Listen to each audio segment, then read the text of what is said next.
Bonjour les amis, avez-vous fait votre arbre de Noël et mis des belles décorations de Noël dans votre appartement ou votre maison? Mon amoureux et moi adorons Noël, cet esprit d'amour, de famille, de partage et de joie de vivre.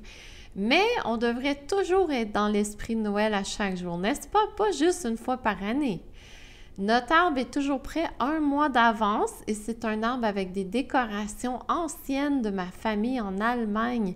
Donc, il est vraiment unique et magique avec ses casse-noisettes, des anges et des belles boules peintes à la main. La belle neige que nous avons eue début décembre, malheureusement, a disparu avec la pluie dernièrement et on voit à nouveau le gazon chez nous. Prions pour un beau Noël blanc ici au Québec parce que c'est toujours plus magique et festif. Aujourd'hui, je vais débuter avec les nouvelles importantes des 2 dernières semaines et il y en a tellement, les amis, je dois en couper quelques-unes malheureusement. Je vais terminer avec une canalisation de la fraternité de lumière sur ce que nous venons de traverser physiquement et énergétiquement depuis un mois. Peut-être avez-vous vécu une mauvaise période ou une période plus difficile.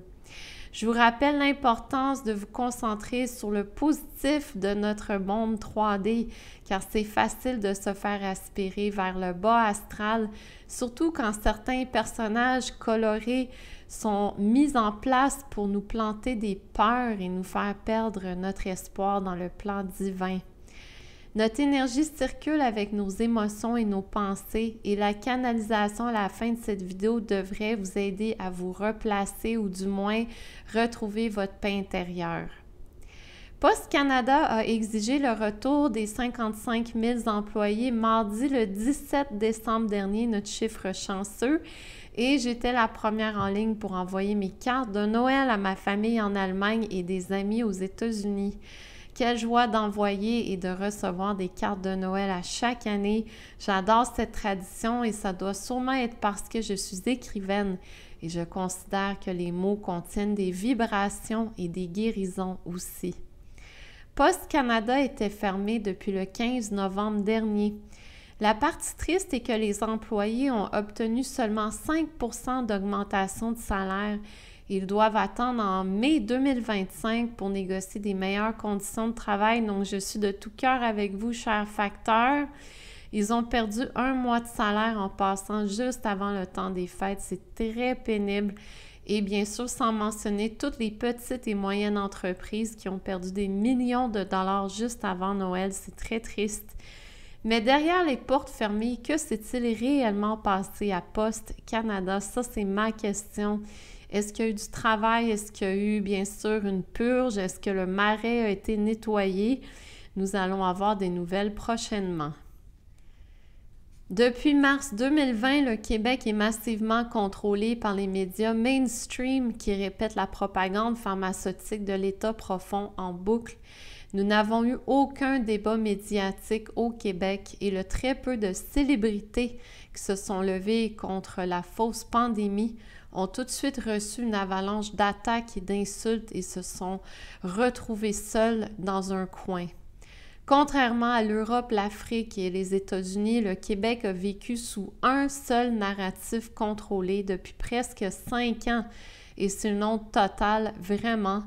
Les révélations seront beaucoup plus intenses et profondes au Québec qu'ailleurs au monde, ça c'est clair. Les moutons blancs vont en avoir pour leur argent et pour longtemps. Mais dernièrement, il y a une percée de soleil ici au Québec avec une journaliste allumée et courageuse. Je parle de Nathalie Elgrabli du Journal de Montréal. Le 6 décembre dernier, COVID-19, révélation troublante a été publié et cet article fait un excellent résumé du rapport explosif de 520 pages du rapport du Congrès américain. Madame Elgrabli nous résume bien les conclusions du rapport et c'est ce que je veux lire avec vous aujourd'hui. Numéro 1. Le virus a probablement été le résultat d'un accident de laboratoire à Wuhan dans le cadre de recherches sur le gain de fonction financé par l'État américain. Numéro 2. Les gouvernements américains et chinois, le Dr Fauci et des membres de la communauté scientifique ont tenté de cacher ces faits. Numéro 3, l'obligation vaccinale a causé d'importants dommages collatéraux. Numéro 4, la recommandation de 6 pieds de distanciation sociale ne reposait sur aucune base scientifique. Numéro 5, aucune preuve scientifique n'a permis de démontrer que les masques avaient été efficaces pour contrôler la propagation du virus. Numéro 6, l'OMS a relayé la propagande du gouvernement chinois. Numéro 7, les confinements ont causé plus de tort que de bien en nuisant à l'économie, en causant des troubles de santé mentale chez les adultes et en perturbant le développement des enfants et des jeunes adultes. Numéro 8, le gouvernement a mésinformé ses citoyens, notamment en qualifiant la théorie de la fuite de laboratoire de théorie de complot. Numéro 9, le pouvoir du vaccin a été exagéré. Et numéro 10, le vaccin a entraîné chez certains des effets indésirables qui doivent faire l'objet d'une enquête approfondie. Wow, wow, wow! Et ces vérités se retrouvent dans un journal de Montréal, ici au Québec. C'est un vrai de vrai miracle. Merci Dieu. Amen. Ce n'est que le début. Bien sûr, le Québec est toujours en dernier. Quand tout le monde entier est réveillé, le Québec se réveille en dernier. Ça va être toute une douche froide sous peu. Grosse nouvelle, ici au Canada, le 16 décembre dernier, la ministre des Finances, Chrystia Freeland, a donné sa démission à Juju en disant qu'elle n'était plus capable de gérer la situation avec la nouvelle administration de Trump. Dans sa lettre de démission, j'ai observé sa signature qui avait l'air particulièrement bizarre et ratée, comme si quelqu'un avait signé pour elle. La même journée, le ministre du Logement, Sean Fraser, a aussi donné sa démission au Parlement canadien. Et encore la même journée, des leaders de l'opposition ont réclamé la démission de Juju Castro en expliquant que le peuple aurait perdu confiance en lui et que le pays est en ruine totale. Eh bien, Freeland allait présenter le rapport financier de l'automne 2024 avec, écoutez bien ça, un déficit de 62 milliards de dollars. Et Juju a nommé Dominique Leblanc comme nouveau ministre des Finances. Est-ce que le jeu d'échecs va enfin tomber et est-ce qu'il va être remplacé par de la vérité et de la lumière? J'ai hautement confiance en l'Alliance. Un autre haut placé vient de démissionner au Québec. Je parle du grand patron de TVA Nouvelles et LCN, Xavier Brassard-Bédard, qui était en charge depuis 4 ans. Il était présent pour la perte énorme de revenus à TVA les dernières années et des coupures aussi parmi tous les journaleux. J'ai appris une chose très intéressante dans mes recherches. TVA va devoir encore déménager dans des plus petits bureaux et ils vont partager les bureaux avec nul autre que le Journal de Montréal. Une chose est certaine, comme on dit en anglais, « You can run, but you can't hide ». Vous pouvez courir, mais vous ne pouvez pas vous cacher. Ça bouge ailleurs dans le monde également. Le 16 décembre dernier, il y a eu un vote au Parlement allemand contre le premier ministre Olaf Scholz. Et imaginez-vous, il a perdu le vote de confiance de ses ministres. Le gouvernement allemand vient donc de se dissoudre et ils vont devoir élire un nouveau premier ministre le 23 février 2025. La vermine quitte le navire et c'est une belle chose. Une grosse histoire qui fait jaser tout le monde depuis quelques semaines, c'est l'histoire des drones aux États-Unis et en Allemagne, particulièrement au New Jersey. On parle de douzaines de drones qui seront visibles la nuit avec des lumières. Évidemment, les gens ont plein d'idées sur les drones et j'aime beaucoup ce que Trump a dit. Le gouvernement sait ce qui se passe, notre militaire sait de où ils partent et où ils s'en vont. Pour X raisons, ils ne veulent pas commenter. Je crois que ça serait mieux qu'ils disent c'est quoi ces drones. Je ne peux pas imaginer que c'est l'ennemi parce que sinon ils seraient détruits. Ils sont très proches de Bedminster. Je crois que je ne passerai pas le week-end à Bedminster. Ce que je trouve assez drôle, c'est que le Pentagone refuse de donner aucune information aux médias. Donc, les médias sont complètement dans le néant présentement en train de pédaler pour trouver des réponses. Certains pensent que c'est la Chine qui vient nous espionner et ça serait un acte de guerre.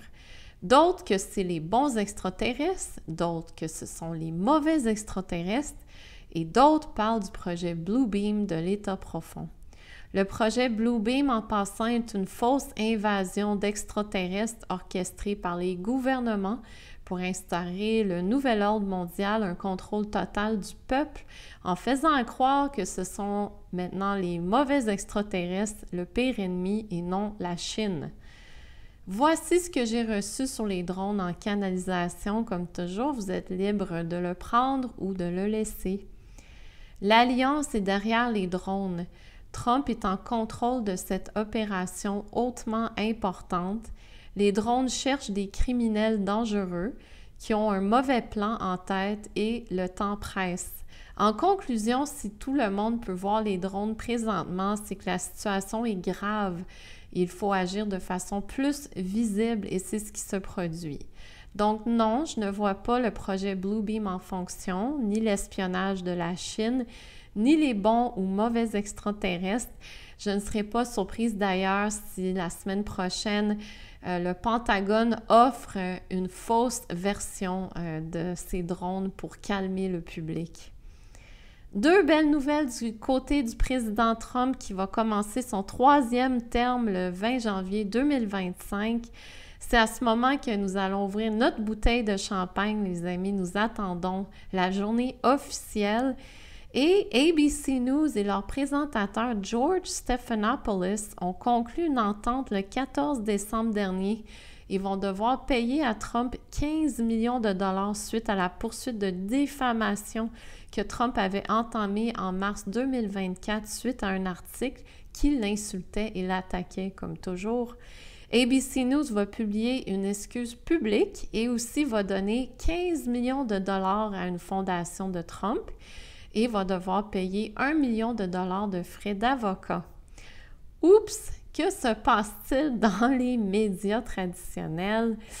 Je crois que Trump va faire fortune avec toutes les poursuites contre les stations qui l'ont attaqué et qui l'ont insulté. Alors, tout cet argent pourra être redistribué dans des projets humanitaires et bien sûr au peuple américain.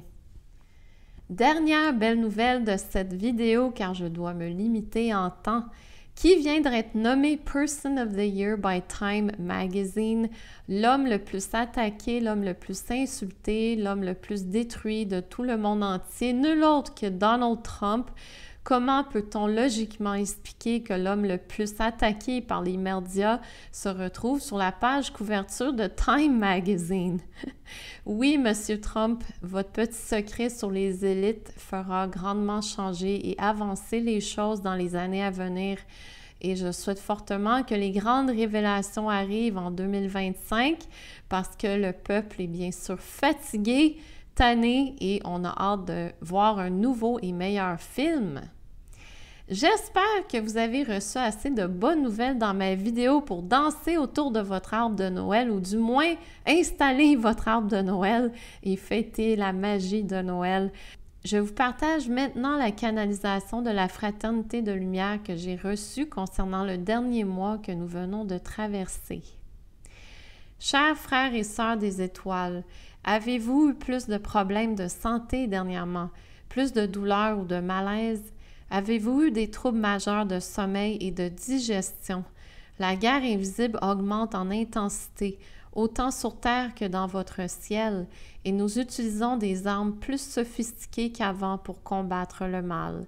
Autant que les forces sombres ont de hautes technologies pour réduire la population terrestre, autant que nous avons des hautes technologies pour éliminer le mal, mais cela peut causer des effets secondaires pour vous.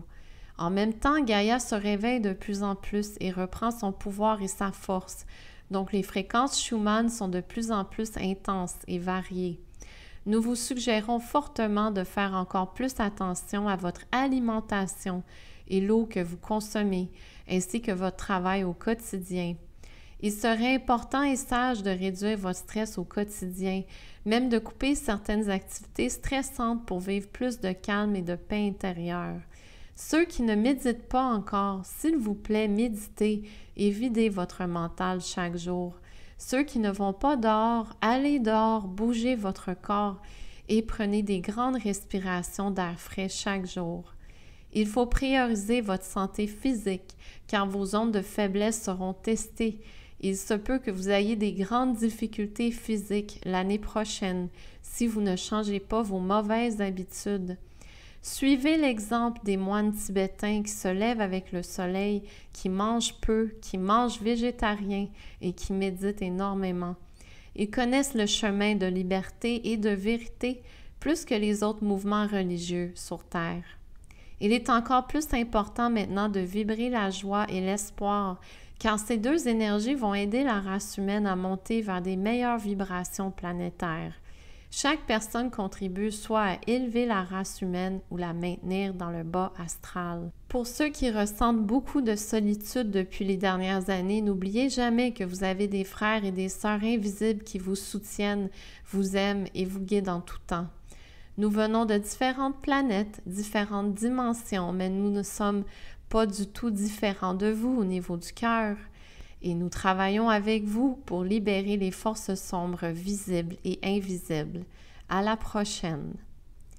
Chers piliers de lumière, l'année se termine sous peu et Terre Cosmique sera en vacances jusqu'au 10 janvier prochain. Je prends ce moment pour remercier toutes les belles personnes qui nous laissent des commentaires et des j'aime sur nos pages Facebook. Merci aussi pour vos dons qui soutiennent Terre Cosmique. Vous pouvez faire un don en tout temps au www.terrecosmique.com. N'oubliez pas de vous inscrire à notre infolettre. On vous envoie des belles énergies à chaque samedi matin. Et je tiens à remercier tous mes clients et tous mes élèves qui m'apportent une grande joie et j'apprends autant de vous que vous apprenez de moi. C'est un beau retour magique et merveilleux et je vous félicite pour tout votre grand travail personnel cette année. Je sais que ça n'a pas été facile. Je sais qu'il y a beaucoup de gens qui ont perdu des êtres chers au cocktail de noirceur. Alors, je suis de tout cœur avec vous. Et cette année, j'ai aussi eu la chance de rencontrer des merveilleux nouveaux amis qui sont allumés, intègres et respectueux. Alors, merci à vous tous et vous savez qui vous êtes.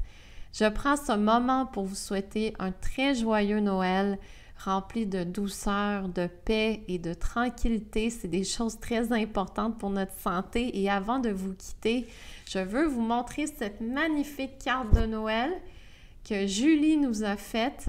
Donc, Make America Great Again, Make America Healthy Again, Make Canada Great Again avec Donald Trump, voilà, à la Maison-Blanche. Bien sûr, Donald qui est là depuis le tout début, depuis 2016, il n'a jamais quitté son poste. Je vous reviens l'an prochain avec des très belles nouvelles, avec mes canalisations, avec des belles formations, toujours des belles énergies pour vous. Et je travaille fort sur rester calme et centré à travers les tempêtes. Et puis, je vous souhaite un très joyeux Noël, les amis, et une bonne nouvelle année. Je vous aime et à la nouvelle année.